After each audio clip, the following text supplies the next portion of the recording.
ابو درداء رضی اللہ تعالیٰ عنہ سے روایت ہے کہ بے شک مومنوں کے مکانات عرش الہی تک چراغوں کی طرح روشن ہیں، ان گھروں کو ساتوں آسمانوں کے مقرر فرشتے پہچان لیتے ہیں۔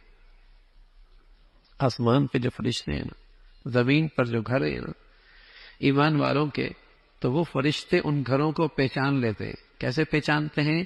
ان روشنیوں کی وجہ سے، ان چراغوں کی وجہ سے، جیسے ہمارے لیے آسمان کے ستارے چمک رہے ہوتے ہیں، ایمان والوں کے لیے، ایمان والوں کے گھر آسمان کے فرشتوں کے لیے ایسی چمک رہے ہوتے ہیں۔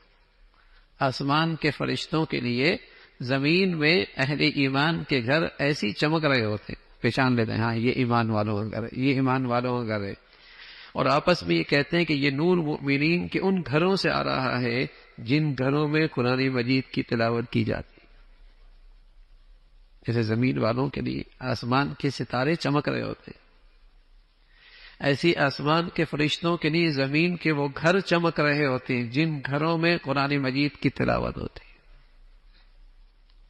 جن گھروں میں قرآن کی تلاوت ہوتی ہے، اور وہ آسمان کے فرشتے پہچان لیتے ہیں ہاں یہ گھر ایمان والوں کا ہے۔ مسلمانوں کے گھروں کی پہچان یہی ہوتی تھی۔ جب سویرے سویرے مسلمان تہجد کے لیے نکلا کرتے تھے تو آس پاس کے گھروں سے تلاوت قرآن کی اتنی کثرت سے آواز آیا کرتی تھی، جیسے شہد کی مکھیاں اڑ رہی ہوں تو بن بناٹ کی آواز آتی ہے۔ ایسی ان گلیوں میں بن بناٹ کی آواز تلاوت قرآن کی عادت آ رہی ہے۔ تصور نہیں تھا کہ مسلمان بیٹی بہنیں صبح اٹھے اور تلاوت قرآن نہ کرے، تصور ہی نہیں تھا، اور یہ تھا ہی نہیں کہ مسلمان ہو اور اس کے دن میں قرآن کی تلاوت نہ ہوئی ہو، اس کا تصور ہی نہیں تھا۔ غیروں کے ہاں تلاوت نہیں ہوتی تھی، مسلمانوں کے گھروں میں تلاوت ہوا کرتی تھی۔ یہی مسلمان اور غیر کے گھر میں فرق، یہ تو تھا ہی نہیں نا کہ یہاں سے بھی موسیقی کی آواز آ رہی ہو، یہاں بھی موسیقی کی آواز آ رہی ہو۔ ہندو کے گھر، عیسائی کے گھر، مسلمان کے گھر سب برابر ہو گئے۔